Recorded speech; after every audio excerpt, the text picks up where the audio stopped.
Alam on line میں خوش آمدید. اور اس وقت ہمارے ساتھ ٹیلی فون لائن پر موجود ہیں جماعت اہل سنت کے امیر ممتاز عالم دین علامہ سید شاہ تراب الحق قادری صاحب. السلام علیکم.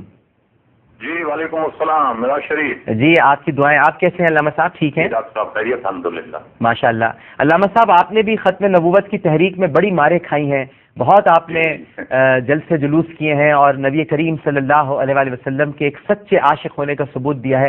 میں یہ پوچھنا چاہوں گا کہ آج جو یہ دن ہے جو ختم نبوت کا دن منایا جا رہا ہے، یہ کیا آج بھی ایسے اندیشے اور خطرات لاحق ہیں کہ رسول اکرم صلی اللہ علیہ وآلہ وسلم کے اس تاج نبوت کو کوئی خطرہ ہو، کوئی کوشش ایسی کر رہا ہو؟ یہ فتنے ابھی بھی سر اٹھا رہے ہیں؟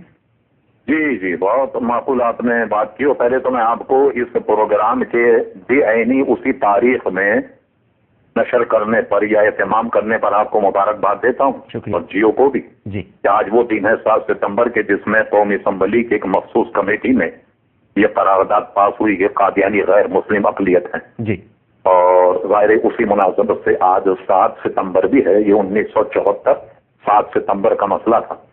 خطرات تو اصل میں جو پہلے تھے ایک حد تک وہ ختم ہو گئے جب انہیں غیر مسلم اقلیت قرار دیا گیا، اور اس کے بعد میں مزید خطرات پاکستان سے نکل کر بیرون ملک تو ابھی بھی موجود. مثال کے طور پر جب قادیانیوں کو غیر مسلم اقلیت قرار دیا تو انہوں نے اپنا ہیڈ کوارٹر رباط سے منتقل کر کے لندن پہنچا دیا. اور ظاہر ہے کہ یہ سارے پلان کے پیچھے لندنی کار فرما تھے.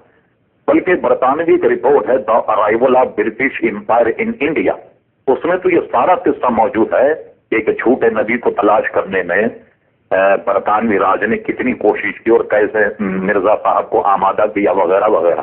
اس کے بعد جب یہ مسئلہ الحمدللہ طے ہو گیا، ہمارے آئین میں بھی ترمیم کی گئی، جیسا کہ آپ خود ماشاءاللہ ممبر پارلیمنٹ رہ چکے ہیں. جی تو آئین میں اگر آپ کے وقت ہو تو میں کوئی شک پڑھ کے سنا سکتا ہوں. جی بالکل صحیح ہے، وقت ہے، بہت وقت ہے. جی دیکھیے آئین میں جب اس کے بعد قادیانی غیر مسلم اقلیت قرار ہوئے تو اس کے بعد یہ امینڈمنٹ کی گئی کہ مسلمان کی تاریخ مسلم سے کوئی ایسا شخص مراد ہے جو وحدت و توحید اور قادر مطلق اللہ تبارک و تعالی خاتم النبیین حضرت محمد صلی اللہ علیہ وسلم کے ختم نبوت پر مکمل اور غیر مشروط طور پر ایمان رکھتا، اور پیغمبر یا مذہبی مصلح کے طور پہ کسی ایسے شخص پر نہ ایمان رکھتا نہ اسے مانتا ہو جس نے حضرت محمد صلی اللہ علیہ وسلم کے بعد اس لفظ کی کسی بھی مفہوم یا کسی بھی تشریح کے لحاظ سے پیغمبر ہونے کا دعویٰ کیا یا دعویٰ کرے.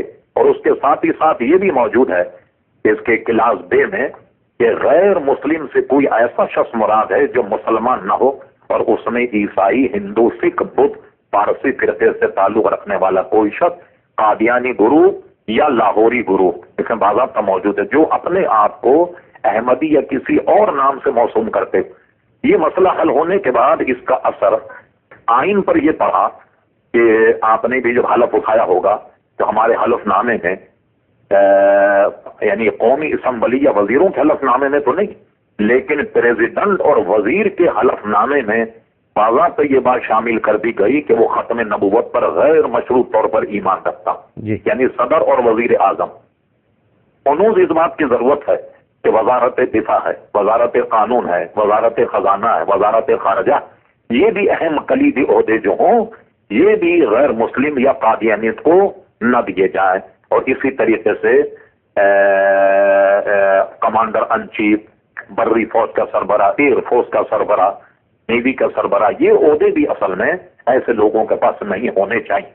اب کیا ہوا کہ یہ تحریک پاکستان سے نکل جب غیر ممالک میں گئی تو وہاں بھی انہوں نے مسلمانوں کی خرید و فروخت شروع کر دی ہے اور اپنے اپنے بڑے بڑے مرکز انہوں نے قائم کیے ہیں.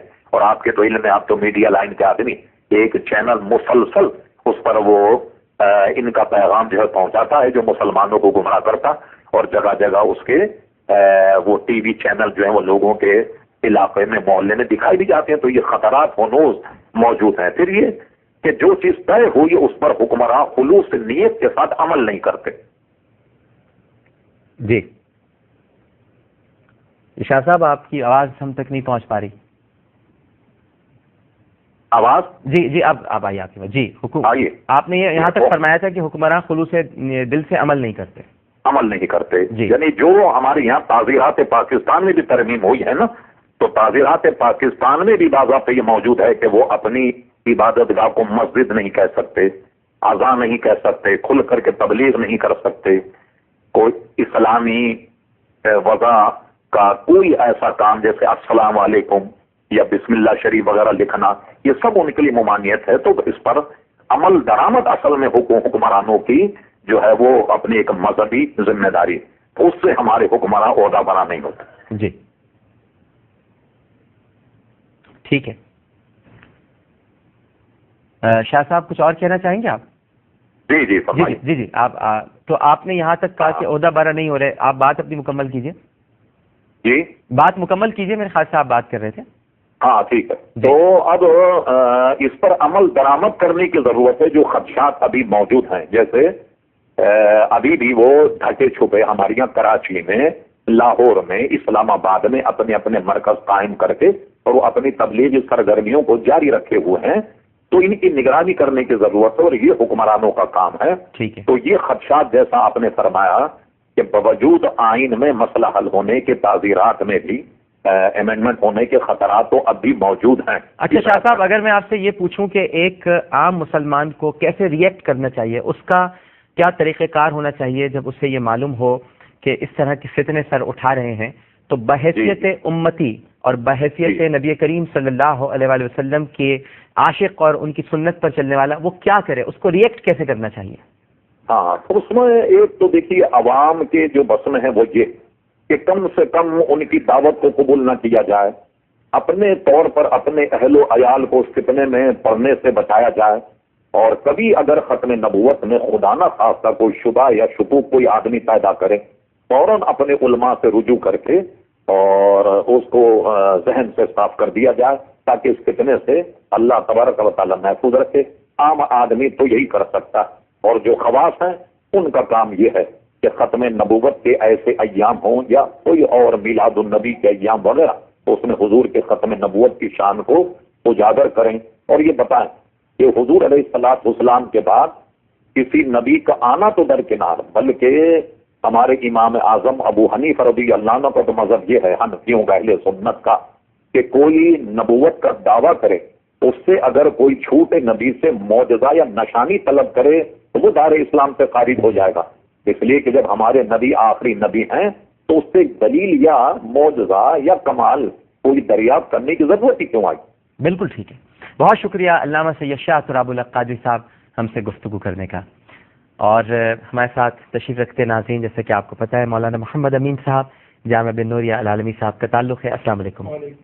ان کے ساتھ ہی حاضر اور موجود ہیں اہل تشیع مکتبہ فکر کے ممتاز عالم دین مولانا محمد امین شہیدی صاحب. السلام علیکم. آپ دونوں شخصیات کو بڑی دیر میں کہنا پڑ رہا ہے عالم آن لائن میں خوش آمدید.